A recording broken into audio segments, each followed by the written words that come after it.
ಕರ್ತನ ಅದ್ಭುತಗಳ ನಾಮಕ್ಕೆ ಸ್ತೋತ್ರವಾಗಲಿ. ದೇವರು ನಮ್ಮನ್ನ ಅತಿಶಯವಾಗಿ ಪ್ರೀತಿ ಮಾಡಿ ಒಂದು ದಿನ ಕರ್ತನ ವಾಕ್ಯವನ್ನ ಧ್ಯಾನಿಸುವುದಕ್ಕಾಗಿರುವಂತಹ ಒಂದು ಮಹಿಮೆಯ ಭಾಗ್ಯತೆಯನ್ನು ದೇವರು ನಮಗೆ ಕೊಟ್ಟದಕ್ಕಾಗಿ ನಾನು ಕರ್ತನಿಗೆ ಮೊದಲು ತಿಳಿಸುತ್ತೇನೆ ಮತ್ತು ನಿಮ್ಮನ್ನ ವಾಕ್ಯ ಮೂಲಕವಾಗಿ ಸಂಧಿಸುವಂತ ಒಂದು ಅದ್ಭುತವಾದ ವಿಶೇಷವಾದ ಕೃಪೆಯನ್ನು ದೇವರು ಕೊಟ್ಟದಕ್ಕಾಗಿ ಸ್ತೋತ್ರ ಸಲ್ಲಿಸ್ತೇನೆ. ನಾನು ನಂಬುತ್ತೇನೆ ಕರ್ತನು ನಿಮ್ಮನ್ನ ವಾಕ್ಯದ ಮೂಲಕವಾಗಿ ದೇವರ ಸಂಧಿಸ್ತಾ ಇದ್ದಾನೆ ಮತ್ತು ಮಾತನಾಡುತ್ತಾ ಇದ್ದಾರೆ. ನಿಮ್ಮನ್ನ ಕರ್ತನು ವಿಶೇಷವಾದ ರೀತಿಯಲ್ಲಿ ನಿಮ್ಮನ್ನು ಆಶೀರ್ವಾದ ಮಾಡಿ ನಡೆಸ್ತಾ ಇದ್ದಾರೆ ಎಂಬುದಾಗಿರುವಂತ ಒಂದು ದೃಢವಾದ ವಿಶ್ವಾಸದೊಂದಿಗೆ ಇವತ್ತು ಕರ್ತನ ಸನ್ನಿಧಾನದಲ್ಲಿ ನಾವು ಸ್ವಲ್ಪ ಹೊತ್ತು ದೇವರ ವಾಕ್ಯವನ್ನು ಧ್ಯಾನ ಮಾಡೋದಕ್ಕಾಗುತ್ತಾ ಇದ್ದೇವೆ. ನಾವು ಸ್ವಲ್ಪ ಹೊತ್ತು ದೇವರ ವಾಕ್ಯವನ್ನು ಧ್ಯಾನ ಮಾಡೋದಕ್ಕೆ ಉಚಿತವಾಗಿ ನಮ್ಮೆಲ್ಲರ ಪ್ರಾಣಾತ್ಮ ಶರೀರಗಳನ್ನ ಕರ್ತನ ಸನ್ನಿಧಾನದಲ್ಲಿ ಒಪ್ಪಿಸಿಕೊಟ್ಟವರಾಗಿ ನಾವು ಪ್ರಾರ್ಥನೆ ಮಾಡೋಣ. ಕೃಪೆಯು ಮಹಿಮೆಯುಳ್ಳ ದೇವನೇ, ಯೇಸುವಿನ ನಾಮದಲ್ಲಿ ಪಾಲು ಬರುತ್ತೇವೆ. ಒಳ್ಳೆ ದಿನಕ್ಕಾಗಿ ಸ್ತೋತ್ರ. ದೇವನೇ, ಒಂದು ಸಮಯದಲ್ಲಿ ನಿನ್ನ ಸನ್ನಿಧಾನದಲ್ಲಿ ಬರ್ತಾ ಇದ್ದೇವೆ. ನಿನ್ನ ಒಳ್ಳೆಯವನು ಸ್ವಾಮಿ. ನಾನು ನಂಬುತ್ತೇನೆ ಯೇಸುವಿನ ನಾಮದಲ್ಲಿ ಕರ್ತನೆ, ನೀನು ನಮ್ಮೊಟ್ಟಿಗೆ, ನಮ್ಮೆಲ್ಲರೊಟ್ಟಿಗೆ, ನಮ್ಮ ಹೃದಯದೊಟ್ಟಿಗೆ, ನಮ್ಮ ಮನಸ್ಸಿನೊಟ್ಟಿಗೆ, ನಮ್ಮ ಆತ್ಮದೊಟ್ಟಿಗೆ, ಪ್ರಾಣದೊಟ್ಟಿಗೆ ನೀನು ಮಾತನಾಡುತ್ತಿರುವುದಾಗಿ ದೇವನ ಸ್ತೋತ್ರ. ದೇವರ ವಾಕ್ಯ ಕೇಳುವಂತ ಒಬ್ಬರ ಜೀವನದಲ್ಲಿ 30-60 100ರಷ್ಟು ಫಲಗೊಡ್ಲಿ ಎಂಬುದಾಗಿ ಪ್ರಾರ್ಥಿಸ್ತೇನೆ. ನೀನಾಗಿ ಮಾಡಿದ್ದೀರಿ, ಅದಕ್ಕಾಗಿ ಸ್ತೋತ್ರ. ಪ್ರಾರ್ಥನೆ ಕೇಳಿದ ಕೃಪೆಗಾಗಿ ಬಂದನೆ ಯೇಸುವಿನ ನಾಮದಲ್ಲಿ ತಂದೆ, ಆಮೆನ್. ಹಲ್ಲೆಲೂಯಾ. ದೇವರ ಮಹಿಮೆಯ ನಾಮಕ್ಕೆ ಸ್ತೋತ್ರ ಸಲ್ಲಿಸುತ್ತೇನೆ. ನಾವು ಧ್ಯಾನ ಮಾಡುತ್ತಾ ಇರುವಂತಹ ವಿಷಯಗಳ ಮೇಲೆ ನಾವು ಇವತ್ತು ಸ್ವಲ್ಪ ಹೊತ್ತು ಇನ್ನು ಒಂದು ಆಳವಾಗಿರುವಂತ ನಾವು ಧ್ಯಾನಕ್ಕೆ ನಾವು ಹೋಗುತ್ತಾ ಇದ್ದೇವೆ. ಆ ಧ್ಯಾನ ನಾವು ಕಳೆದ ಸಾರಿ ನಾವು ಧ್ಯಾನ ಮಾಡುತ್ತಾ ಇದ್ದೇವೆ. ಒಂದು ಕ್ರೈಸ್ತರಲ್ಲಿ, ದೈವ ಮಕ್ಕಳಲ್ಲಿ ಇರಬೇಕಾಗಿರುವಂತ ಒಂದು ಗುಣಗಳ ಬಗ್ಗೆ ನಾವು ಧ್ಯಾನ ಮಾಡುತ್ತಾ ಇದ್ದೀವಿ. ಇವಾಗ ಇಲ್ಲಿ ಬಹಳ ಮುಖ್ಯವಾಗಿರುವಂತಹ ಇನ್ನೊಂದು ಗುಣ, ದೇವ ಮಕ್ಕಳಲ್ಲಿ ಇರಬೇಕಾಗಿರುವಂತಹ, ದೇವ ಮಕ್ಕಳ ಒಂದು ಜೀವನದಲ್ಲಿ ಕ್ರೈಸ್ತರ ದೇವ ಮಕ್ಕಳೆಂಬುದಾಗಿ ಕರೆಸಿಕೊಳ್ಳುತ್ತಿರುವಂತಹ ಪ್ರತಿಯೊಬ್ಬ ದೇವ ಜನರಲ್ಲಿ ಇರಬೇಕಾದ ಒಂದು ಗುಣಗಳ ಬಗ್ಗೆ ಇವತ್ತು ನಾವು ಧ್ಯಾನ ಮಾಡೋದಕ್ಕಾಗುತ್ತೆ. ನಮ್ಮ ಸ್ವಲ್ಪ ದಿನ ಧ್ಯಾನಕ್ಕಾಗಿ ಸತವೇದ ಭಾಗದಿಂದ ಮತ್ತಾಯನ ಬರೆದ ಸುವಾರ್ತೆ 7ನೇ ಅಧ್ಯಾಯ 7ನೇ ವಾಕ್ಯ. ಮತ್ತಾಯನ ಬರೆದ ಸುವಾರ್ತೆ 7ನೇ ಅಧ್ಯಾಯ 7ನೇ ವಾಕ್ಯ. Matthew chapter 7 verse 7. I would like to read for you all. ನಾನು ನಿಮ್ಮೆಲ್ಲರಿಗೋಸ್ಕರ ಓದಲು ಇಷ್ಟಪಡ್ತೇನೆ. ಬೇಡಿಕೊಳ್ಳಿರಿ ನಿಮಗೆ ದೊರೆಯುವುದು, ಹುಡುಕಿರಿ ನಿಮಗೆ ಸಿಕ್ಕುವುದು, ತಟ್ಟಿರಿ ನಿಮಗೆ ತರೆಯುವುದು ಎಂಬುದಾಗಿರುವಂತಹ ವಾಕ್ಯ. Amen, hallelujah. ಇಲ್ಲಿ ವಾಕ್ಯ ಬಹಳ ಪ್ರಾಮುಖ್ಯವಾಗಿ ದೇವ ಮಕ್ಕಳಾಗಿರುವಂತ ನಮ್ಮೆಲ್ಲರಲ್ಲಿ ಮೂರು ಗುಣಗಳು ನಮಗೆ ಬೇಕಾಗಿದ್ದಾವೆ. ಆ 3 ಗುಣಗಳು ನಮ್ಮೆಲ್ಲಾ ಪರಿಸ್ಥಿತಿಗಳನ್ನ, ನಮ್ಮೆಲ್ಲಾ ಸನ್ನಿವೇಶಗಳನ್ನ, ಅಥವಾ ನಾವು ಹಾದು ಹೋಗುತ್ತಿರುವಂತಹ ಎಲ್ಲಾ ಸ್ಥಿತಿಗತಿಗಳನ್ನ ಬದಲಾಯಿಸುವಷ್ಟು ಶಕ್ತಿ, ಬದಲಾಯಿಸುವಷ್ಟು ಬಲ, ಬದಲಾಯಿಸುವಷ್ಟು ಒಂದು ಮಹಿಮೆ ಈ ಒಂದು ಸಂಗತಿಗಳಲ್ಲಿ ಅಡಕವಾಗಿದೆ. ಅದಕ್ಕೆ ಈ ದೇವ ಮಕ್ಕಳಾಗಿರುವಂತಹ ನಮ್ಮ ಜೀವನದಲ್ಲಿ ಒಂದು ಮೊದಲನೇದಾಗಿರುವಂತಹ ಒಂದು ಗುಣ ಬೇಕಾಗಿರುವಂಥದ್ದು, ದೇವ ಮಕ್ಕಳಾಗುವುದಕ್ಕಾಗಿ ಅಥವಾ ಯೇಸುವನ್ನ ನಂಬುವುದಕ್ಕಾಗಿ ಪ್ರಯತ್ನಿಸುತ್ತಿರುವ ನಮ್ಮೆಲ್ಲರ ಜೀವನದಲ್ಲಿ ಬೇಕಾಗಿರುವಂತಹ ಈ ಗುಣಗಳ ಬಗ್ಗೆ ನಾವು ಧ್ಯಾನ ಮಾಡೋದಕ್ಕಾಗಿದ್ದೇವೆ. ಆ ಮೊದಲನೇದಾಗಿರುವಂತಹ ಗುಣ ಏನೆಂಬುದಾಗಿರುವುದಾದ್ರೆ, ನಾವು ಬೇಡಿಕೊಳ್ಳುವಂತರಾಗಬೇಕಂತೆ. Amen, hallelujah. ನಮ್ಮ ಜೀವನದಲ್ಲಿ ನಾವು ಬೇಡುವುದಕ್ಕೆ ನಾವೇನ್ ಮಾಡ್ಬೇಕಂದ್ರೆ, ನಾವು ಬೇಡುವಂತ ಒಂದು ಸ್ವಭಾವ, ಒಂದು ಗುಣ ನಮ್ಮ ಜೀವನದಲ್ಲಿ ಬೇಕು ಎಂಬುದಾಗಿ ದೇವರ ವಾಕ್ಯ ನಮ್ಮಿಂದ ಆಸೆ ಪಡುತ್ತಾ ಇದೆ. ನೀವೊಂದು ಎಕ್ಸಾಂಪಲ್ ನೋಡಿ. ನಾವು ಅನೇಕ ಸಾರಿ ರೋಡ್ಗಳಲ್ಲಿ ಹಾದು ಹೋಗುತ್ತೇವೆ. ಅನೇಕ ಸಂದರ್ಭಗಳಲ್ಲಿ ನಾವು ರೋಡ್ಗಳನ್ನು ಹಾದು ಹೋಗುತ್ತಿರುವಾಗ ಅನೇಕ ವ್ಯಕ್ತಿಗಳನ್ನು ನಾವು ಸಂಧಿಸ್ತೇವೆ. ಅನೇಕ ವ್ಯಕ್ತಿಗಳಂತ ಹೇಳುವಾಗ ನಿರ್ಗತಿಕರು, ಆರ್ಥಿಕವಾಗಿ ಕೊರತೆ ಇರುವಂತವರು, ಅವರ ಜೀವನದಲ್ಲಿ ಆಶ್ರಯವಿಲ್ಲದಿರುವಂತವರು ಅನೇಕರು ಜೀವನದಲ್ಲಿ ಬರ್ತಾರೆ. ನೀನು ಹೋಗುವಂತ ಮಾರ್ಗದಲ್ಲಿ ನಿನ್ನ ಪಕ್ಕದಲ್ಲಿ ಬಂದು ಅವ್ರು ಕೇಳ್ತಾರೆ, ಏನಂತ ಹೇಳಿದ್ರೆ, ಅಣ್ಣ, ಅಪ್ಪ, ತಮ್ಮ, ತಂಗಿ ಎಂಬುದಾಗಿ ಅನೇಕ ಸಾರಿ ನಿನ್ನನ್ನು ಕೇಳ್ತಾರೆ. ನೀನ್ ಕೇಳಿದಾಗ ನೀ ಏನ್ ಮಾಡ್ತೀಯ ಅಂತ ಹೇಳಿದ್ರೆ, ನಿನ್ನಲ್ಲಿ ಇರುವಂತದನ್ನ ಅವ್ರಿಗೆ ಕೊಡ್ತೀಯ. ನಿನ್ನಲ್ಲಿ ಏನಿರುತ್ತೆ ಅದನ್ನ ಕೊಡುವುದಕ್ಕೆ ನೀನು ಬಹಳ ಸಾಧ್ಯವಾದಷ್ಟು ಮಟ್ಟಿಗೆ ನೀನು ಸಿದ್ಧಳಾಗಿರ್ತೀಯ. ಅದೇ ಪ್ರಕಾರ ನಿನ್ನಲ್ಲಿ ಇರುವಂತದನ್ನ ನೀನು ಎಷ್ಟರ ಮಟ್ಟಿಗೆ ಇನ್ನೊಬ್ಬ ವ್ಯಕ್ತಿಗಳನ್ನ, ಅವಶ್ಯಕವಾಗಿರುವಂತ ವ್ಯಕ್ತಿಗಳಿಗೆ, ಕಷ್ಟದಲ್ಲಿ ಇರುವಂತ ವ್ಯಕ್ತಿಗಳಿಗೆ, ಕೊರತೆಯಲ್ಲಿರುವಂತ ವ್ಯಕ್ತಿಗಳಿಗೆ ಕೊಡುವುದಕ್ಕಾಗಿ ನೀವು ಎಷ್ಟರ ಮಟ್ಟಿಗೆ ಸಿದ್ಧರಾಗಿರ್ತೀಯೋ, ಎಷ್ಟರ ಮಟ್ಟಿಗೆ ನೀವು ಸಿದ್ಧಳಾಗಿರ್ತೀಯೋ, ಅದೇ ಪ್ರಕಾರ ದೇವರು ಏನಾಗಿರ್ತಾರೆ ಅಂತ ಹೇಳಿದ್ರೆ, ನಾನು ಬೇಡಿಕೊಳ್ಳುವುದನ್ನ ದೇವರು ಕಾಯ್ತಾನೇ ಇರ್ತಾನೆ. Amen, hallelujah. ನಮ್ಮ ಜೀವನದಲ್ಲಿ ನಮ್ಮ ಅವಶ್ಯಕತೆಗಳನ್ನ, ನಮ್ಮ ಜೀವನದಲ್ಲಿ, ನಮ್ಮ ಬಾಳಲ್ಲಿ ನಮಗೆ ಬೇಕಾಗಿರುವ ಎಲ್ಲಾ ಪರಿಸ್ಥಿತಿಗಳಲ್ಲಿ, ನಮ್ಮ ಜೀವನಕ್ಕೆ, ಆ ದಿನಕ್ಕೆ, ಆ ದಿನ, ಆ ವರ್ಷಗಳಿಗೆ, ಆ ತಿಂಗಳುಗಳಿಗೆ, ಆ ವಾರಕ್ಕೆ, ಆ ಸಮಯಕ್ಕೆ ನಮಗೆ ಏನೆಲ್ಲ ಅವಶ್ಯಕತೆಗಳು ಇರ್ತವೋ ಆ ಅವಶ್ಯಕತೆಗಳನ್ನ ನಾವು ಬೇಡಬೇಕೆಂಬುದಾಗಿ ದೇವರು ನಮ್ಮೆಲ್ಲರ ಕುರಿತಾಗಿ ಕಾಯ್ತಾ ಇರ್ತಾರೆ. ಒಂದು ಸಾರಿ ಒಬ್ಬ ದೈವ ಮಗಳು ಈ ರೀತಿಯಾಗಿ ಹೇಳ್ತಾಳೆ. ಏನೆಂಬುದಾಗಿ ಹೇಳ್ತಾಳೆ ಎಂಬುದಾಗಿ ಹೇಳುವುದಾದ್ರೆ, ಮಗು ಅಳದೆ, ಕೇಳಿಸ್ಕೋಬೇಕು ಚೆನ್ನಾಗಿ ಎಲ್ಲರೂ, ಮಗು ಅಳದೆ ತಾಯಿ ಹಾಲು ಕೊಡುವುದಿಲ್ಲ ಅಂತ. ಏನಂತ ಹೇಳಿದ್ರೆ, ಮಗು ಅಳದೆ, ಈ baby is not crying, mother will not feed milk for that baby. ಅಂದ್ರೆ ಮಗು ಅಳದೆ ತಾಯಿ ಆ ಮಗುವಿಗೆ ಹಾಲು ಕೊಡೋದಿಲ್ಲ ಅಥವಾ ಆಹಾರ ಕೊಡೋದಿಲ್ಲ ಎಂಬುದಾಗಿ ಒಬ್ಬ ದೈವ ಭಕ್ತರು ಹೇಳುವಂತದನ್ನ ನನ್ನ ಕಿವಿಯಾರೆ ನಾನು ಕೇಳಿದ್ದೇನೆ. ಇವತ್ತು ದೈವ ಮಕ್ಕಳಾದ ನಾವು, ಇವತ್ತು ಯೇಸುವಿನ ಮಕ್ಕಳು ಎಂಬುದಾಗಿ ನಾವು ಕರೆಸಿಕೊಳ್ತಾ ಇದ್ರೆ, ಆದ್ರೆ ಇವತ್ತು ನಾವು ಕೊರತೆಯಲ್ಲಿದ್ದೇವೆ, ಇವತ್ತು ನಾವು ಕಡಿಮೆಯಲ್ಲಿದ್ದೇವೆ, ಇವತ್ತು ನಾವು ಬಲಹೀನತೆಯಲ್ಲಿದ್ದೇವೆ, ಇವತ್ತು ನಾವು ಸಂಕಟಗಳಲ್ಲಿದ್ದೇವೆ, ಇವತ್ತು ನಾವು ಹಿಂಸೆಗಳಲ್ಲಿದ್ದೇವೆ, ಇವತ್ತು ನಾವು ತೊಂದರೆಗಳಲ್ಲಿದ್ದೇವೆ, ಇವತ್ತು ನಮ್ಮ ಜೀವನದಲ್ಲಿ ಏನೆಲ್ಲ ಆಪತ್ತುಗಳಲ್ಲಿ ಇವತ್ತು ನಾವು ಸಿಕ್ಕೊಂಡಿದ್ದೇವೆ. ಯಾಕೆ ಎಂಬುದಾಗಿ ಹೇಳುವಾಗ ಇಲ್ಲಿ ವಾಕ್ಯ ಹೇಳ್ತದೆ, ನಾವು ಬೇಡಿಕೊಳ್ತಿಲ್ಲ. ನಾವು ಅನೇಕ ಸಾರಿ ಹೆಂಗ್ ಬೇಡ್ಕೊಳ್ತೀವಿ ಅಂತ ಹೇಳಿದ್ರೆ, ನಮಗೆ ಆ ಪರಿಸ್ಥಿತಿಗೆ ಹೋಗಿ ನಿಂತುಕೊಳ್ಬೇಕು, ಆವಾಗ ಬೇಡ್ಕೊಳ್ತೀವಿ ಅಂತ ಹೇಳಿದ್ರೆ, ನಾವು ಯಾವಾಗ ಅಂತ ಹೇಳಿದ್ರೆ, ನಮ್ಮ ಜೀವನದಲ್ಲಿ ಬಹಳ ಮುಖ್ಯವಾಗಿ ಮನೆಯಲ್ಲಿ ರೇಷನ್ ಇನ್ನೂ ಖಾಲಿ ಆಗುತ್ತಿರುವಾಗಲೇ ಯೋಚನೆ ಮಾಡುದಿಲ್ಲ. ಎಲ್ಲ ಖಾಲಿ ಆದ್ಮೇಲೆ ನಾವು ರೇಷನ್ ತರಕ್ ಹೋಗ್ತೀವಿ ನೋಡಿ ಅಂಗಡಿಗೆ. ಆಗಿದ್ದಾಗೆ ನಮ್ಮ ಜೀವನ ಆ ರೀತಿಯಾಗಿ ಆಗಬಾರ್ದು, ನಮ್ಮ ಬಾಳು ಆ ರೀತಿಯಾಗಿ ಆಗಬಾರ್ದು. ಬದಲಾಗಿ ದೈವ ಮಕ್ಕಳಾದ ನಾವು ಏನ್ ಮಾಡ್ಬೇಕಂತ ಹೇಳಿದ್ರೆ, ದೇವರನ್ನ ಬೇಡಬೇಕಂತೆ, ದೇವರನ್ನ ಪ್ರಾರ್ಥಿಸಬೇಕಂತೆ, ದೇವರ ಹತ್ರ ಕೇಳ್ಕೊಳ್ಬೇಕಂತೆ. ನೀನ್ ಯಾವ ಸ್ಥಿತಿಯಲ್ಲಿದ್ದೀಯ ಇವತ್ತು? ನೀವತ್ತು ಸಾಲದಲ್ಲಿದ್ದೀಯಾ? ಇವತ್ತು ನೀನು ಕೊರತೆಯಲ್ಲಿದ್ದೀಯಾ? ನೀನು ಆಸ್ಪತ್ರೆಯಲ್ಲಿ ರೋಗದಲ್ಲಿ ಇವತ್ತು ಬರಳುತ್ತಾ ಇದೆಯಾ, ನರಳುತ್ತಾ ಇದೆಯಾ, ಗುಡಾಡ್ತಾ ಇದೆಯಾ? ಇವತ್ತು ನೀನ್ ಕೇಳೋದಾದ್ರೆ, ನೀನು ಏನನ್ನ ದೇವರ ಹತ್ರ ಕೇಳ್ತೀಯೋ ಅದನ್ನ ದೇವರು ನಿನ್ಸಿಗೆ, ಅದು ದೇವರು ನಿನ್ನ ಕುಟುಂಬಕ್ಕೆ, ಅದು ದೇವರು ನಿನ್ನ ಬಾಳಿಗೆ ಕೊಡುವುದಕ್ಕಾಗಿ ಶಕ್ತನಾಗಿದ್ದಾನೆ. ಅದಕ್ಕೆ ವಾಕ್ಯ ಹೇಳ್ತದೆ, ಬೇಡಿಕೊಳ್ಳಿರಿ ನಿಮಗೆ ದೊರೆಯುವುದು, ದೊರೆಯದಿಲ್ಲ ಅಂತ ದೇವರು ಹೇಳೋದಿಲ್ಲ, ಬದಲಾಗಿ ದೊರೆಯುತ್ತೆ ಎಂಬುದಾಗಿ. ಅಂದ್ರೆ ಅದನ್ನ ಕೊಡುವುದಕ್ಕೆ ದೇವರು ಶಕ್ತನಾಗಿದ್ದಾನೆ ಎಂಬುದಾಗಿ ದೇವರು ಹೇಳ್ತಾನೆ. ಪ್ರೀತಿಯ ದೇವರ ಮಗಳೇ, ಅನೇಕ ಸಾರಿ ನಾವು ಕೇಳಿಕೊಳ್ಳದೆ ನಾವು ಕೊರತೆಯಲ್ಲಿದ್ದೇವೆ, ಅನೇಕ ಸಾರಿ ನಾವು ಬೇಡಿಕೊಳ್ಳದೆ ನಾವು ಕೊರತೆಯಲ್ಲಿದ್ದೇವೆ. ನಾವು ಬೇಡಿಕೊಳ್ಳದೆ ಇರುವುದರಿಂದ ನಮ್ಮ ಜೀವನದಲ್ಲಿ ನಾವು ಸಂಪೂರ್ಣವಾಗಿ ಇವತ್ತು ಕೊರತೆಯಲ್ಲಿ ಕಾಣಿಸ್ತದೆ. ಅನೇಕ ಸಾರಿ, ಕೆಲವೊಂದು ಸಾರಿ ಜನರು ಹೇಳ್ತಾರೆ ಅಂದ್ರೆ, ಓ ನಮಗೋಸ್ಕರ ಪಾಸ್ಟರ್ ಇದ್ದಾರೆ ಪ್ರಾರ್ಥನೆ ಮಾಡೋದಕ್ಕೆ, ಓ ನಮಗೋಸ್ಕರ, ಓ ದೊಡ್ಡವರು ನಮ್ಮ ಮನೆಯಲ್ಲಿದ್ದಾರೆ, ನಮ್ಮ ತಂದೆ ತಾಯಿ ಇದ್ದಾರೆ, ಅವ್ರು ಬಹಳ ಚೆನ್ನಾಗಿ ಪ್ರಾರ್ಥನೆ ಮಾಡ್ತಾರೆ, ಅವ್ರು ಪ್ರಾರ್ಥನೆ ಮಾಡಿದ್ರೆ ಸಾಕು ನನಗೆಲ್ಲ ಚೆನ್ನಾಗಾಗುತ್ತೆ, ಅವ್ರು ಬೇಡ್ಕೊಡ್ತಾರೆ ನನಗೋಸ್ಕರನೇ ಅವ್ರು ಬೇಡೋದು ಅಂತ ನೀವು ಯೋಚನೆ ಮಾಡ್ತೀರ, ನೀವು ಆಲೋಚನೆ ಮಾಡ್ತೀರಾ. ಆದ್ರೆ ದೇವನು ನಿನ್ನಿಂದ ಆಸೆ ಪಡುತ್ತಿರೋದೇನಂದ್ರೆ, ನೀನು ಬೇಡಬೇಕು ಎಂಬುದಾಗಿ, ನೀನು ದೇವರ ಹತ್ರ ಕೇಳಿಕೊಳ್ಳಬೇಕು ಎಂಬುದಾಗಿ. ಕೆಲಸ ಹೇಳ್ಬೋದು, ಅಯ್ಯೋ ನನಗೆ ಪ್ರಾರ್ಥನೆ ಮಾಡೋದಕ್ಕೆ ಬರೋದಿಲ್ಲ. ಅಪ್ಪನ ಜೊತೆ ಪ್ರಾರ್ಥನೆ ಮಾಡೋದು, ಅಪ್ಪನ ಜೊತೆ ಮಾತಾಡೋದಕ್ಕೆ ನಾವೇನಾದ್ರೂ ಟ್ರೈನಿಂಗ್ ತಗೊಳ್ಬೇಕಾ? ನಮ್ಮ ತಂದೆ ತಾಯಿ ಜೊತೆ ಮಾತಾಡಬೇಕಾದ್ರೆ ಯಾವ್ದಾದ್ರು ಟ್ರೈನಿಂಗ್ ಕ್ಲಾಸ್ಗಳಿಗೆ ಹೋಗ್ಬೇಕಾ? ಸ್ಕೂಲು ಕಾಲೇಜುಗಳಿಗೋ ಯಾವ್ದಾದ್ರು ಟ್ರೈನಿಂಗ್ ಸೆಂಟರ್ಗಳಿಗೋ ನಾವು ಹೋಗ್ಬೇಕಾ ಮಾತಾಡಕ್ಕೆ? ಇಲ್ಲ.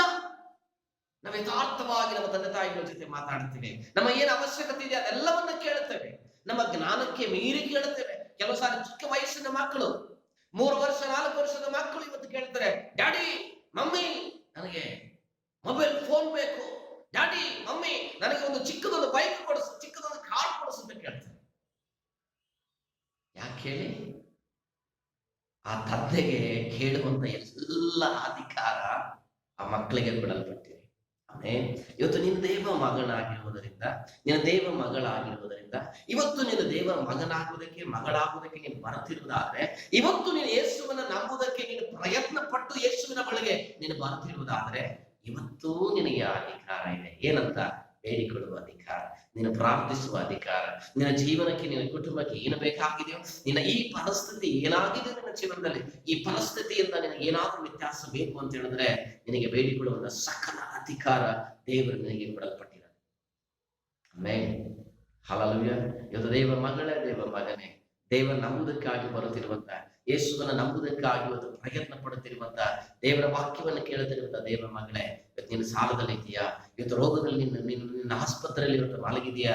ಓ ಡಾಕ್ಟರ್ ಎಲ್ಲರೂ ನಿನ್ನ ಕೈ ಬಿಟ್ಟಿದ್ದಾರೆ ಎಂಬುದಾಗಿ, ಡಾಕ್ಟರ್ ಎಲ್ಲರೂ ನೀನು ಆಗುದಿಲ್ಲ ಎಂಬುದಾಗಿ ಹೇಳಿದಾರ? ನೀನು ಆ ಶಬ್ದವನ್ನ ಕೇಳಿ ಇವತ್ತು ಕಣ್ಣೀರಿಡ್ತಾ ಇದೆಯಾ? ಆ ಶಬ್ದವನ್ನ ಕೇಳಿ ಇವತ್ತು ನೀನು ಗೋಳಾಡ್ತಾ ಇದೆಯಾ? ಆದ್ರೆ ದೇವನು ನೀನು ಒಂದು ಸಾರಿ ಬೇಡಿಕೊಳ್ಳುವುದಾದ್ರೆ ನಿನ್ನನ್ನು ಸಂಪೂರ್ಣವಾಗಿ ಆ ಪರಿಸ್ಥಿತಿಯಿಂದ ಬದಲಾಯಿಸ್ತಾನೆ. Amen, hallelujah. ಅದಕ್ಕೆ ಬೇಡಿಕೊಳ್ಳ್ರಿ ಎಂಬುದಾಗಿ ಕರ್ತನು ಹೇಳ್ತಾನೆ. ದೇವ ಮಕ್ಕಳಾಗಿರುವುದು ಎಲ್ಲರಿಗೆ ಒಂದು ಸಂಪೂರ್ಣವಾದ ಒಂದು ಅಧಿಕಾರ ದೇವರು ಕೊಟ್ಟಿದ್ದಾನೆ. ಆ ಅಧಿಕಾರ ಏನಂದ್ರೆ ಬೇಡಿಕೊಳ್ಳುವಂತ ಒಂದು ಅಧಿಕಾರ. ಆಮೇಲೆ ಹಲ್ಲೆಲೂಯಾ. ಎರಡನೇದಾಗಿ ಈ ವಾಕ್ಯ ಬಹಳ ಪ್ರಾಮುಖ್ಯವಾಗಿರ್ತದೆ. ಎರಡನೇದಾಗಿ ದೇವರ ಮಕ್ಕಳಲ್ಲಿರಬೇಕಾದ, ದೇವರ ನಂಬುವುದಕ್ಕೆ ಬರುತ್ತಿರುವಂತ ನಮ್ಮೆಲ್ಲರ ಜೀವನದಲ್ಲಿ ಇರಬೇಕಾದ ಒಂದು ಗುಣ ಸ್ವಭಾವ ಏನೆಂಬುದಾಗಿ ಹೇಳುವುದಾದ್ರೆ, ಹುಡುಕಿರಿ ನಿಮಗೆ ಸಿಕ್ಕುವುದು. Amen, hallelujah. ಇವತ್ತು ನಾವುಗಳು ಹುಡುಕಬೇಕಾಗಿದೆ. ಹುಡುಕುವಾಗ ನಮಗೆ ಸಿಕ್ಕುತ್ತೆ. ಏನನ್ನ ನಾವು ಹುಡುಕುತ್ತಾ ಇದ್ದೇವೆ? ಇವತ್ತು ಜನ ನಂಬುತ್ತೀರ ಇಲ್ವಾ ಗೊತ್ತಿಲ್ಲ, ನೀವು ಬಂಗಾರ ಸಿಕ್ಕುತ್ತೆ ಅಂತ ನೋಡಿದ್ರೆ ಆ ಚಿನ್ನದ ಗಣಿಗಳಲ್ಲಿ ನೀವು ಹೋಗಿ ಒಂದು ಸಾರಿ ನೋಡಿ ನಿಮಗೆ ಗೊತ್ತಾಗುತ್ತೆ. ಈ ಗಣಿಗಳಲ್ಲಿ ನೀವು ಒಂದು ಸಾರಿ ಹೋಗಿ ನಿಮ್ಮ ಕಣ್ಣುಗಳನ್ನು ಆಡಿಸೋದಾದ್ರೆ, ಆ ಗಣಿಯಲ್ಲಿ ಕೆಲಸ ಮಾಡುವುದು ಒಂದು ಸಾರಿ ನೀವು ಏನಾದ್ರೂ ಕೇಳಿದ್ರೆ, ನೀವು ನಂಬುತ್ತೀರ ಇಲ್ವಾ ಗೊತ್ತಿಲ್ಲ, ಅವರು ಒಳಗಡೆ, ಭೂಮಿಯ ಒಳಗಡೆ ಎಷ್ಟು ಕಿಲೋಮೀಟರ್ ದೂರ ಹೋಗುತ್ತಾರೋ ಗೊತ್ತಿಲ್ಲ. ಏನಕ್ಕಾಗಿ ಹೋಗ್ತಾ ಇದ್ದಾರೆ ಅಂದ್ರೆ, ಅಯ್ಯೋ ಅಷ್ಟು ದೂರ ಹೋದ್ರೆ, ಆ ಸ್ಥಳಕ್ಕೆ ಹೋದ್ರೆ ನನಗೇನು ಸಿಕ್ಕುತ್ತೆ? ಬಂಗಾರ ಸಿಕ್ಕುತ್ತೆ, ನನಗೇನು ಸಿಕ್ಕುತ್ತೆ? ಬೆಳ್ಳಿ ಸಿಕ್ಕುತ್ತೆ. ಅವರಷ್ಟು ಪ್ರಯಾಸ ಪಡ್ತಾರೆ, ಅಷ್ಟು ಹಗಲು ರಾತ್ರಿ ಅನ್ನದೆ ಶಿಫ್ಟ್ ವೈಸ್ ಕೆಲಸ ಮಾಡ್ತಾ ಇದ್ದಾರೆ ಇವತ್ತು ಚಿನ್ನದ ಗಣಿಗಳಲ್ಲಿ. ಯಾಕೆ ಕೆಲಸ ಮಾಡ್ತಾ ಇದ್ದಾರೆ ಅಂದ್ರೆ, ಅವ್ರಿಗೆ ಹುಡುಕಿದ್ರೆ ಬಂಗಾರ ಸಿಕ್ಕತ್ತೆ ಅಂತ ಗೊತ್ತು. ಆಗ ಪ್ರೀತಿಯ ದೇವರ ಮಗನೇ, ದೇವರ ಮಗಳೇ, ಈ ವಾಕ್ಯ ನನಗೆ ನಿನಗೆ ಹೇಳ್ತದೆ, ನೀನು ಹುಡುಕುವುದಾದ್ರೆ ನಿನಗೆ ಸಿಕ್ಕುತ್ತಂತೆ. ಏನು ಸಿಕ್ಕುತ್ತೆ ನಿನಗೆ? ನಿನ್ನ ಜೀವನದಲ್ಲಿ ಏನನ್ನ ನಿನಗೆ ಸಿಗುವುದಕ್ಕೆ ಸಾಧ್ಯ ಅಂದ್ರೆ, ಏನನ್ನ ನೀನು ಕಳ್ಕೊಂಡಿದ್ಯಾ ಅನ್ನೋದು ಬಹಳ ಮುಖ್ಯ. ಕಳ್ಕೊಂಡಿಲ್ಲ ಅಂತ ಹೇಳಿದ್ರೆ ಹುಡುಕಕ್ಕೆ ಸಾಧ್ಯ ಇಲ್ಲ. ಏನನ್ನ ಕಳ್ಕೊಂಡಿದ್ಯಾ ನಿನ್ನ ಜೀವನದಲ್ಲಿ? ಸಮಾಧಾನ ಕಳ್ಕೊಂಡಿದ್ಯಾ? ಸಂತೋಷವನ್ನ ಕಳ್ಕೊಂಡಿದ್ಯಾ? ಪ್ರೀತಿಯನ್ನ ಕಳ್ಕೊಂಡಿದ್ಯಾ? ನಿನ್ನ ಹಣವನ್ನ ಕಳ್ಕೊಂಡಿದ್ಯಾ? ನಿನ್ನ ಐಶ್ವರ್ಯವನ್ನ ನೀನು ಕಳ್ಕೊಂಡಿದ್ಯಾ? ನಿನಗಿರುವಂತ ಎಲ್ಲಾ ಮೇಲೆಗಳನ್ನ ಕಳ್ಕೊಂಡಿದ್ಯಾ? ನಿನ್ನ ಪ್ರಾರ್ಥನಾ ಜೀವನ ಕಳ್ಕೊಂಡಿದ್ಯಾ?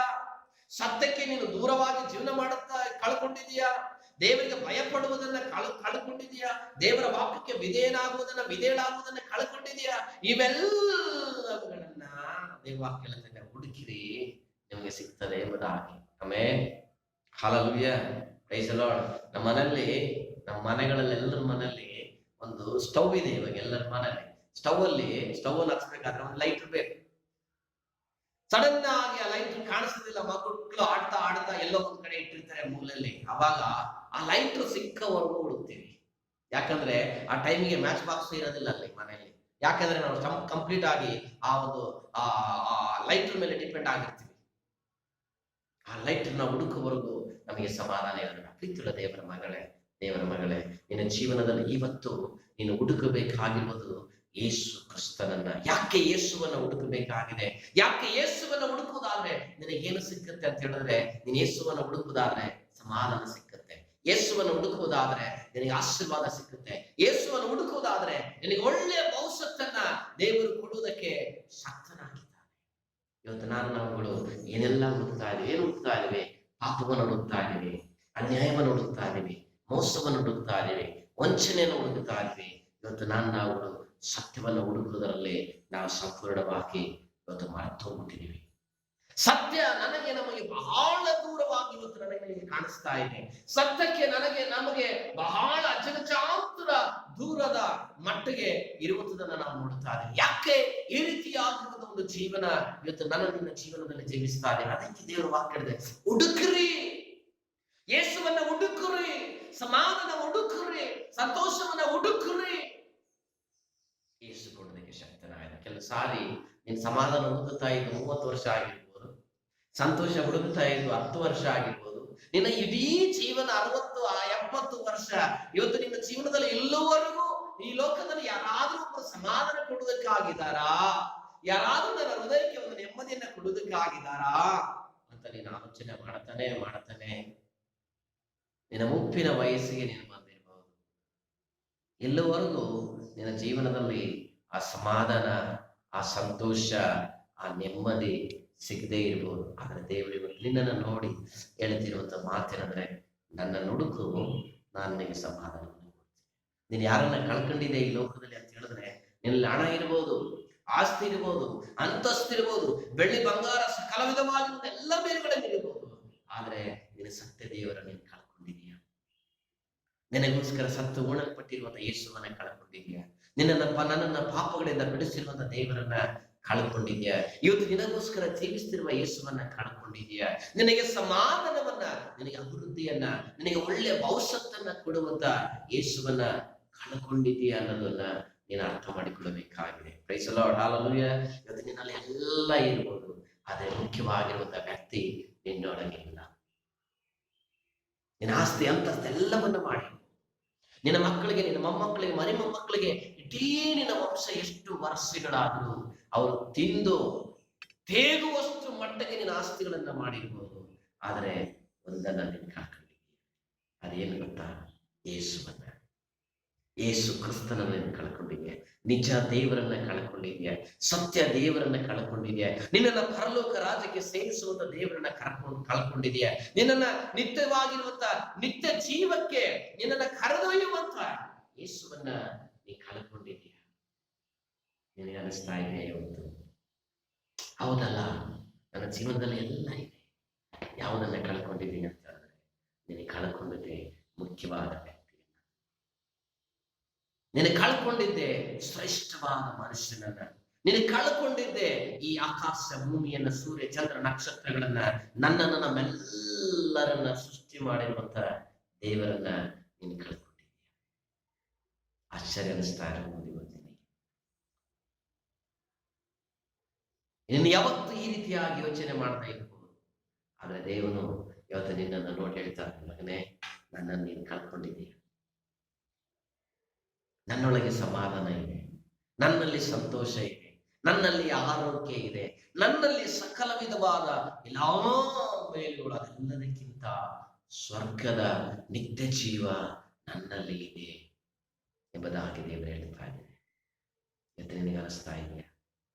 ಹೌದು, ನಾನು ಯೇಸುವನ್ನು ಹುಡುಕಬೇಕು. ಇವತ್ತು ನೀನು ಯೇಸುವನ್ನು ಹುಡುಕುವುದಾದ್ರೆ, ಇವತ್ತು ನೀನು ಯೇಸುವನ್ನು ಹುಡುಕುವುದಕ್ಕಾಗಿ ನಿನ್ನ ಹೃದಯವನ್ನು, ನಿನ್ನ ಮನಸ್ಸನ್ನ, ನಿನ್ನ ಆಲೋಚನೆಯನ್ನ ಒಂದು ಸಾರಿ ಯೇಸುವನ್ನು ಹುಡುಕುವುದಕ್ಕೆ ನಿನ್ನನ್ನು ನೀನು ಒಪ್ಪಿಸಿಕೊಡೋದಾದ್ರೆ ಖಂಡಿತವಾಗಲು ಆತನು ಸಿಗ್ತಾನೆ. ಆತ ನಿನ್ನನ್ನು ಕಾಯ್ತಾ ಇದ್ದಾನೆ, ನಿನ್ನ ಜೊತೆಯಲ್ಲಿದ್ದು ಕಾಯ್ತಾ ಇದ್ದಾನೆ. ಆತನ ನೆರಳಿನ ಹಾದಿಯಲ್ಲಿ ಆತ ನಿನ್ನ ಜೊತೆಯಲ್ಲಿದ್ದಾನೆ. ಆತ ನಿನ್ನ ಪಕ್ಕದಲ್ಲೇ ಇದ್ದು ನಿನ್ನನ್ನು ಕಾಯ್ತಾ ಇದ್ದಾನೆ. ಅಯ್ಯೋ, ನನ್ನ ಮಗ ನನ್ನನ್ನು ಹುಡುಕುತ್ತಾ ಇದ್ದಾನ, ನನ್ನ ಮಗಳು ನನ್ನನ್ನು ಹುಡುಕುತ್ತಾಳಾ ಎಂಬುದಾಗಿ ಆತನು 24 ಗಂಟೆ ಪ್ರತಿ ದಿನ ನಿನ್ನನ್ನ ಆತನು ನೋಡ್ತಾನೆ ಇದ್ದಾನೆ. ಇವತ್ತು ನೀನು ಯೇಸುವನ್ನು ಹುಡುಕುವುದಕ್ಕೆ ನಿನ್ನನ್ನು ನೀನು ಒಪ್ಪಿಸಿಕೊಡೋದಾದ್ರೆ ಇವತ್ತು ಯೇಸು ಸಿಗ್ತಾನೆ. ನಿನಗೆ ಯೇಸು ಸಿಕ್ಕರೆ ಇಡೀ ಪ್ರಪಂಚನೇ ನಿನಗೆ ಸಿಕ್ಕಂಗೆ. Amen, hallelujah. ಇವತ್ತು ಯೇಸುವನ್ನ ನೀನು ಹುಡುಕೊಂಡ್ರೆ ನಿನ್ನ ಜೀವನದಲ್ಲಿ ಇಲ್ಲಿವರೆಗೂ ಏನೆಲ್ಲ ಇದೆಯೋ ಅದೆಲ್ಲದಕ್ಕಿಂತಲೂ ಶ್ರೇಷ್ಠವಾಗಿರುವಂಥದ್ದನ್ನ, ಉನ್ನತವಾಗಿರುವಂಥದ್ದನ್ನ ಹುಡುಕೊಂಡಿರುವ ಹಾಗೆ ನಿನ್ನ ಜೀವನದಲ್ಲಿ ಆಗುವುದಕ್ಕೆ ಸಾಧ್ಯವಾಗುತ್ತೆ. ಆಮೇಲೆ ಹಲ್ಲೆಲೂಯಾ. ಪ್ರೀತಿಯ ದೇವರ ಮಗಳೇ, ಪ್ರೀತಿಯ ದೇವರ ಮಗನೇ, ಇವತ್ತು ದೇವರ ನಂಬುವುದಕ್ಕಾಗಿರುವಂತ, ದೇವರನ್ನ ಯೇಸುವನ್ನು ಹುಡುಕೊಂಡು ಏನಾದರೂ ನಿನ್ನ ಜೀವನದಲ್ಲಿ ಇವತ್ತು ನೀನು ಬರುತ್ತಾ ಇರುವುದಾದ್ರೆ ಯೇಸು ನಿನಗೆ ಸಿಗ್ತಾನೆ. ನೀನು ಯಾವ ಸ್ಥಳದಲ್ಲಿ ಇದೆಯಾ ಇವತ್ತು? ಯಾವ ಇಕ್ಕಟ್ಟಿನಲ್ಲಿ ಇದೆಯಾ ನೀನು?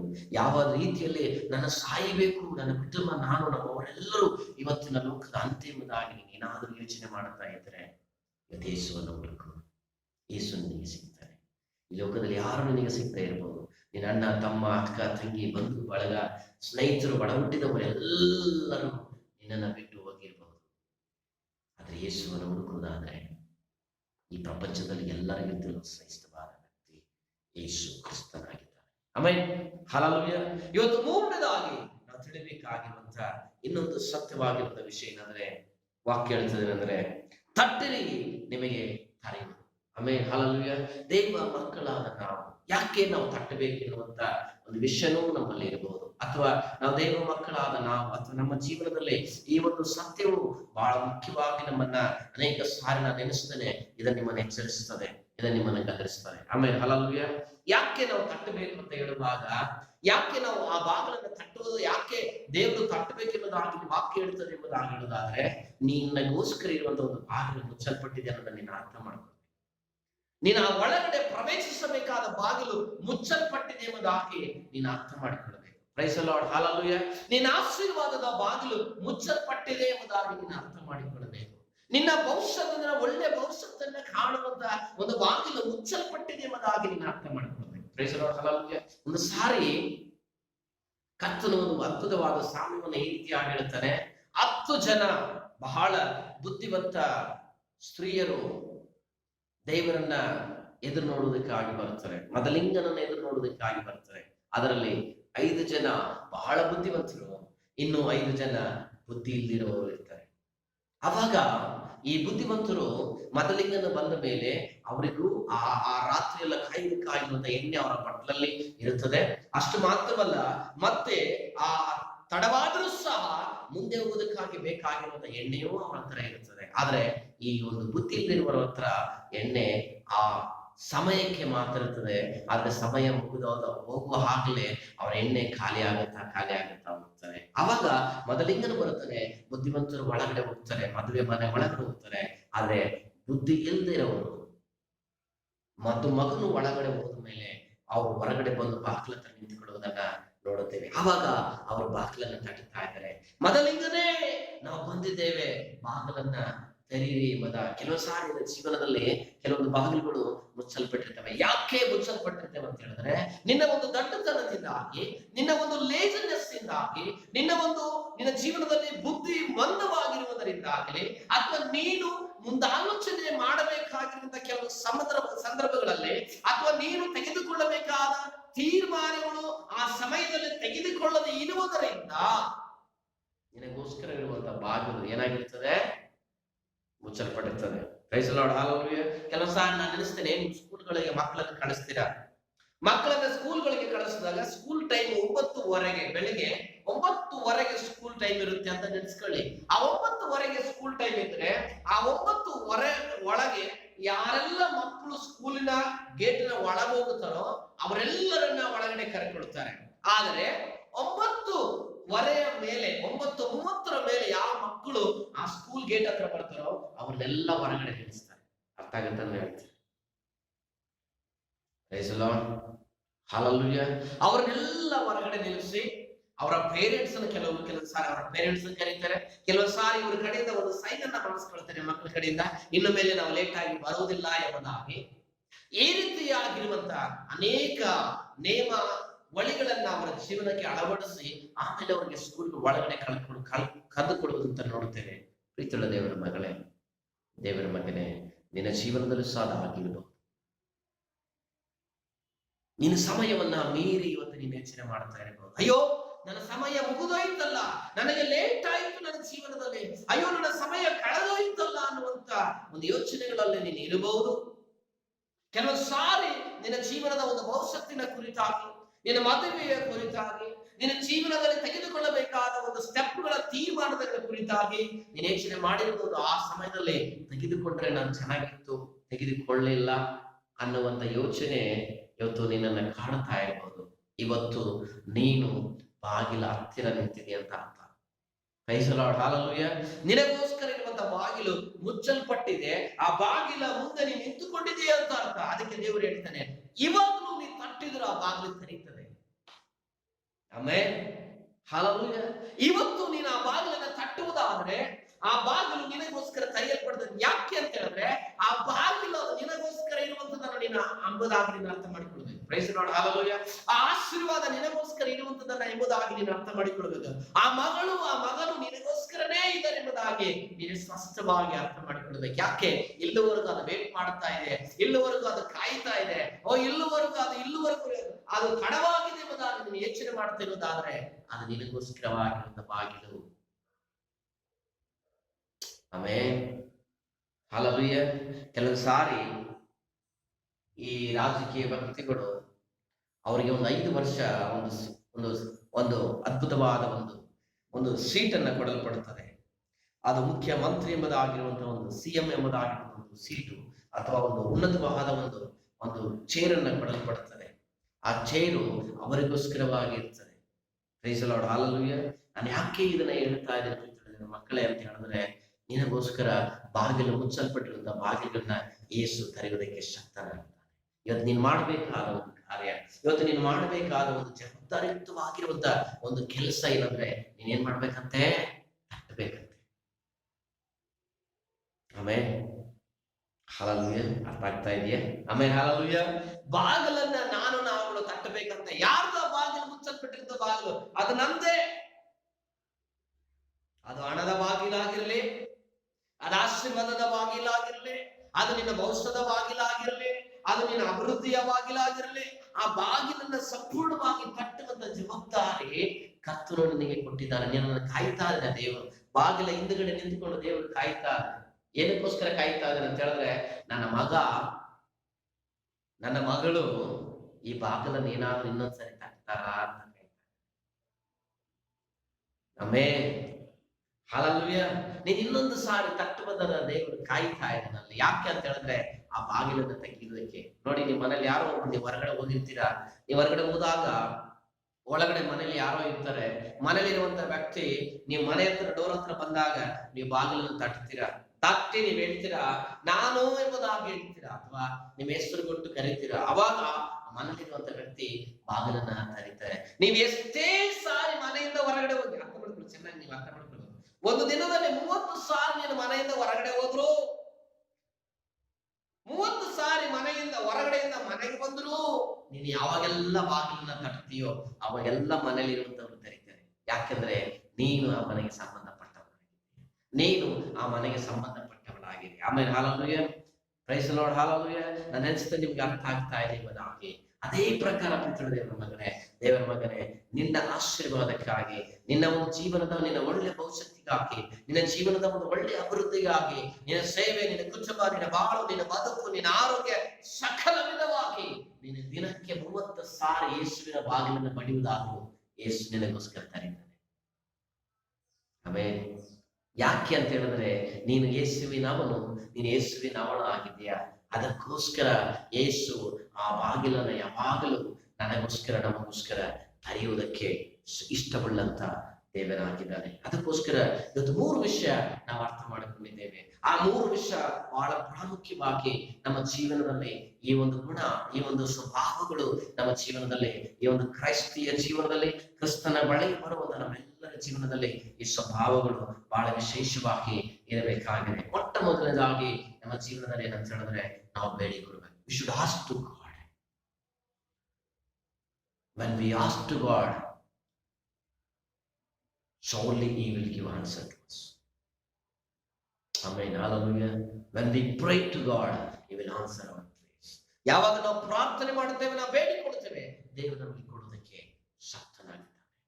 ಎರಡನೇದಾಗಿ ನಮ್ಮ ಜೀವನದಲ್ಲಿ ನಾವು ಅರ್ಥ ಮಾಡಿಕೊಳ್ಳಬೇಕೇನಂದ್ರೆ, ನಾವು ಹುಡುಕಬೇಕು. ನಾವೇನನ್ನ ಕಳ್ಕೊಂಡಿದ್ದೇವೋ ಅದನ್ನು, ಕ್ರಿಸ್ತನನ್ನು ನಾವು ಕಳ್ಕೊಂಡಿದ್ದೇವೆ. ಈ ಲೋಕದಲ್ಲಿ ಎಲ್ಲ ಇರ್ಬೋದು, ನಾವು ಕಳ್ಕೊಂಡಿದ್ದು ಕ್ರಿಸ್ತನ. We may have all things in our life, but we have lost a main person in our life, that is Jesus Christ. Let us find Him. We will surely will get Him. Amen. Hallelujah. And third thing, ಮೂರನೇದಾಗಿ ವಾಕ್ಯ ಬಹಳ ಪ್ರಾಮುಖ್ಯವಾಗಿರುತ್ತದೆ. Just knock the doors, He will open. ದೇವರು ಇವತ್ತು ನನ್ನ ನಿನ್ನ ಜೀವನ ನಾವು ಬಾಗಿಲನ್ನು ತಟ್ಟುವುದಾದರೆ ಅದನ್ನು ತೆರೆಯುವುದಕ್ಕೆ ಶಕ್ತನಾಗಿದ್ದಾನೆ. Whatever it is situation it may be, you just knock the door, He will open for us. He will open for you. Amen. Hallelujah. ದೇವರು ನಮ್ಮನ್ನು ಅದ್ಭುತವಾಗಿ, ದೇವರು ನಮ್ಮ ಜೀವಿತವನ್ನ ಮಾರ್ಪಡಿಸುವುದಕ್ಕೆ ಶಕ್ತನಾಗಿದ್ದಾನೆ. ನಮ್ಮ ಕಣ್ಣುಗಳನ್ನು ಮುಚ್ಚೋಣ. ದೇವರ ವಾಕ್ಯಕ್ಕೆ ನಮ್ಮನ್ನು ಬಿಟ್ಟು ಕೊಡುವ ದೇವ ಮಕ್ಕಳಾದ ನಾವು, ಯೇಸುವಿನ ಮಕ್ಕಳಾದ ನಾವು, ನಮ್ಮೆಲ್ಲರ ಪ್ರಾಣ, ಆತ್ಮ, ಶರೀರವನ್ನ ಕರ್ತನ ವಾಕ್ಯಕ್ಕೆ ಒಪ್ಪಿಸಿಕೊಟ್ಟು ದೇವರ ಹತ್ರ, ಸ್ವಾಮಿ, ಇವತ್ತಿನಿಂದ ನಾನು ಬೇಡುತ್ತೇನೆ. ದೇವರೇ, ಇವತ್ತಿನಿಂದ ನಾನು ಹುಡುಕುತ್ತೇನೆ. ಇವತ್ತಿನಿಂದ ನನ್ನ ಜೀವನದಲ್ಲಿ ದೇವರೇ ನಾನು ನಿನ್ನನ್ನು ತಟ್ಟುತ್ತೇನೆ. ಸ್ವಾಮಿ, ನೀನು ಬೇಡಿಕೊಳ್ಳುವುದಾದರೆ ದೇವರಿಗೆ ಕೊಡೋದಕ್ಕೆ ಶಕ್ತನಾಗಿದ್ದಾನೆ. ನೀನು ಹುಡುಕುವುದಾದರೆ ಆತನು ಸಿಗ್ತಾನೆ. ನೀನು ತಟ್ಟುವುದಾದರೆ ಆತನು ತೆರೆಯುವುದಕ್ಕೆ ಇಷ್ಟವುಳ್ಳಂತ ದೇವನಾಗಿದ್ದಾನೆ. ಮಹಿಮುಳ್ಳ ಪರಲೋಕದ ಯೇಸು ಸ್ವಾಮಿ, ನಾನು ನಂಬುತ್ತೇನೆ ಯೇಸುವಿನ ನಾಮದಲ್ಲಿ. ಅದ್ಭುತವಾಗಿ ಈ ವಾಕ್ಯದ ಮೂಲಕ ನಮ್ಮೆಲ್ಲರೊಟ್ಟಿಗೆ ನೀನು ಮಾತನಾಡಿ, ಈ ವಾಕ್ಯ 30-60-100 ಪ್ರತಿಯೊಬ್ಬರ ಜೀವನದಲ್ಲಿ ದೇವರೇ ಅದ್ಭುತವಾದ ಫಲ ಕೊಡುವರಿಗೆ ಸಹಾಯ ಮಾಡಿದ್ದೇನೆ. ಪ್ರಾರ್ಥನೆ ಕೇಳಿದ ಕೃಪೆಗಾಗಿ ಬಂದನೆ ಯೇಸುವಿನ ನಾಮದಲ್ಲಿ ತಂದೆ. Amen. Amen. God bless you all. ದೇವರು ನಿಮ್ಮೆಲ್ಲರನ್ನು ಅಧಿಕವಾಗಿ ಆಶೀರ್ವಾದ ಮಾಡಿದ್ದೇನೆ ಎಂಬುದಾಗಿ ನಂಬುತ್ತೇನೆ, ಮಾಡುತ್ತಾರೆ ಕೂಡ. ಆಮೆನ್. Praise the lord.